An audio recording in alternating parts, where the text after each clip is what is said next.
नमस्कार दोस्तों। आज जो हम सेक्शन पढ़ने वाले हैं 44 AB, audit of accounts of certain person carrying on business और प्रोफेशन। इसके अंदर हमारे पास पांच प्रोविजंस है। पहला प्रोविज़न है कि अगर कोई पर्सन बिजनेस कर रहा है और उसकी सेल्स, टर्नओवर या ग्रॉस रिसिप्ट्स 1 करोड़ से एक्सीड कर जाती है तो उस पर्सन के ऊपर ऑडिट एप्लीकेबल हो जाएगा। इसका एक प्रोवाइज़ो है। प्रोवाइज़ो क्या कहता है? अगर जो कैश रिसीव हुआ है, जिस प्रीवियस ईयर की हम बात कर रहे हैं, जिस साल की हम ऑडिट की बात कर रहे हैं, अगर वो कैश रिसीप्ट क्या 5% से कम है, या फिर जो कैश पेमेंट है वो भी 5% से कम है, दोनों चीज़ें, कैश रिसिप्ट और कैश पेमेंट, अगर दोनों 5% से कम है तो जो ये 1 करोड़ की लिमिट है इसको एक्सीड कर दिया जाएगा 10 करोड़ का। ठीक है। बी प्रोविज़न हम पढ़ लेते हैं। जो प्रोविज़न बी है वो ये कहता है कि अगर कोई प्रोफेशन के अंदर है पर्सन, तो उसके लिए जो ऑडिट की लिमिट है वो 50 लाख रुपीज़ है। अगर उसकी 50 लाख से ज़्यादा की टर्नओवर है आती है, ग्रॉस रिसिप्ट्स आती है, तो उसके ऊपर ऑडिट एप्लीकेबल हो जाएगा। प्रोविज़न सी पढ़ लेते हैं कि अगर कोई पर्सन है वो बिजनेस कर रहा है और वो अपनी जो प्रॉफिट्स हैं वो as per section 44A, 44B और 44BBB के हिसाब से दिखाता है, के हिसाब से नहीं दिखा रहा है, दैट इज़ लोअर देन उन जो डीम्ड प्रॉफिट्स है उनसे कम दिखाता है, तो उसके ऊपर भी ऑडिट एप्लीकेबल हो जाएगा। डी प्रोविज़न पढ़ लेते हैं हम।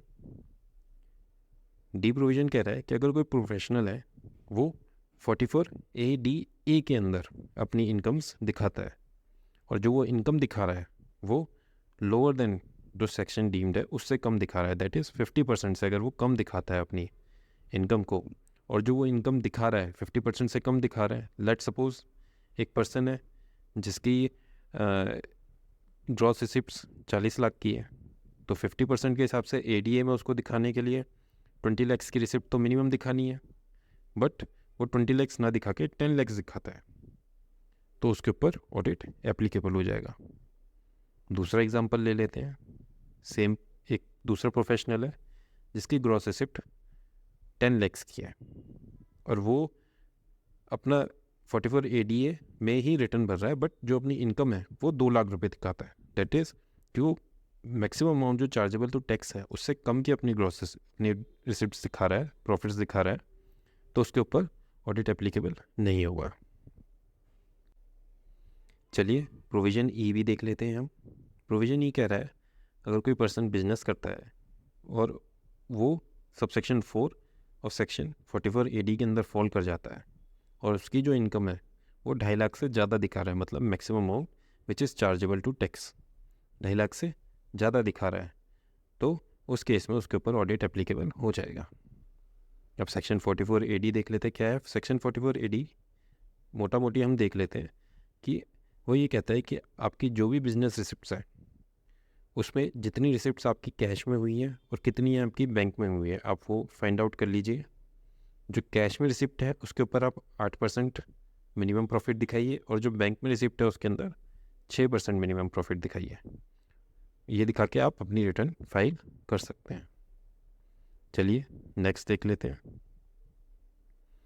अगर इन पांचों प्रोविजंस में पर्सन का ऑडिट एप्लीकेबल हो जाता है तो उसको अपना ऑडिट करवाना पड़ेगा। किससे?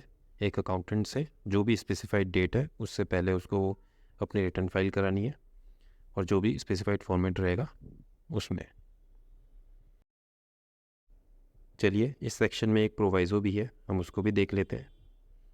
वो ये कह रहा है कि अगर शेल नॉट किसी भी पर्सन के ऊपर ये एप्लीकेबल नहीं होगा पूरा सेक्शन 44AB, अगर वो पर्सन इन अकॉर्डेंस, मतलब 8% और 6% का जो 44AD के अंदर प्रोविज़न में लिखा हुआ है उतना प्रॉफिट अगर वो दिखा रहा है और उसकी टर्नओवर 2 करोड़ से कम है, तो सेक्शन 44AB ऑडिट का सेक्शन उसके ऊपर एप्लीकेबल नहीं होगा।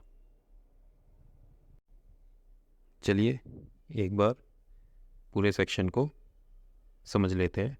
अगर आपकी टर्नओवर 1 करोड़ से 10 करोड़ तक है और आपकी रिसिप्ट 5% से या पेमेंट 5% से ज़्यादा है तो आपके ऊपर ऑडिट एप्लीकेबल हो जाएगा।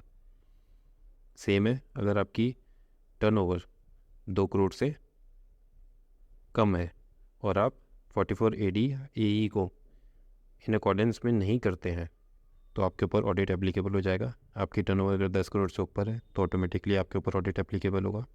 अगर आप प्रोफेशनल है और आपकी टर्नओवर 50 लाख से ऊपर है तो आपके ऊपर ऑडिट एप्लीकेबल होगा।